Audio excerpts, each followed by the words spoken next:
World News headlines. Extra, extra, the world turned upside down.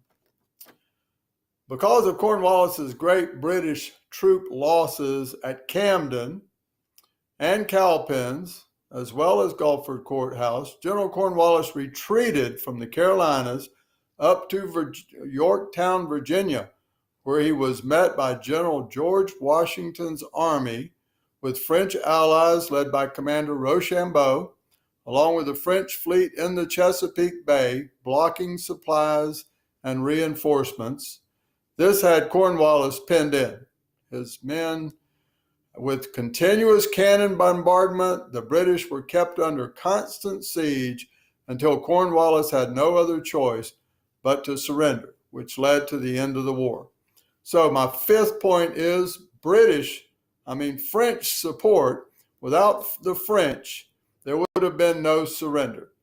The Yorktown Battlefield National Park Service Ranger gives an excellent presentation of this final battle with an outside walking tour of the battlefield, or there's a free video presentation inside if you would prefer. I use this newspaper that I created, this picture here. I like the picture of all the bayonets sticking up. Actually, there's a lot of paintings of this surrender, and most are inaccurate because Cornwallis was not there.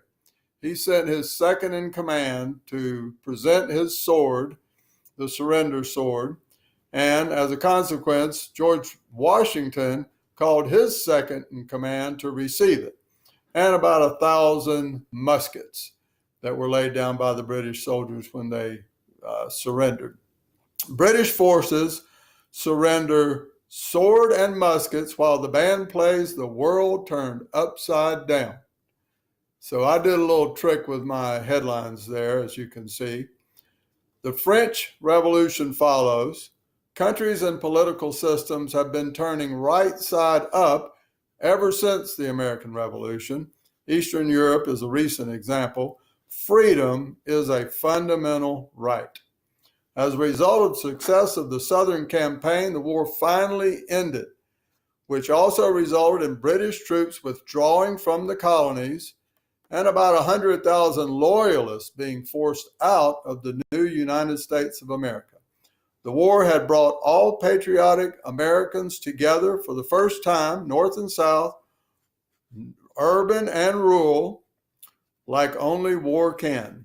My closing statement is to base a government on the idea that all men are created equal, which had never been done before in the history of the world. That is, a government that exists to serve the people as opposed to the opposite is what American exceptionalism is all about. The American experiment, as it is also called, was the exception to every other political governmental system known at the time.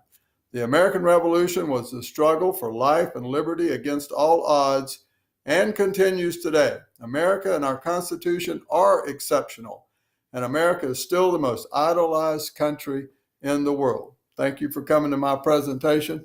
I hope you enjoyed it. Part 5. Finished.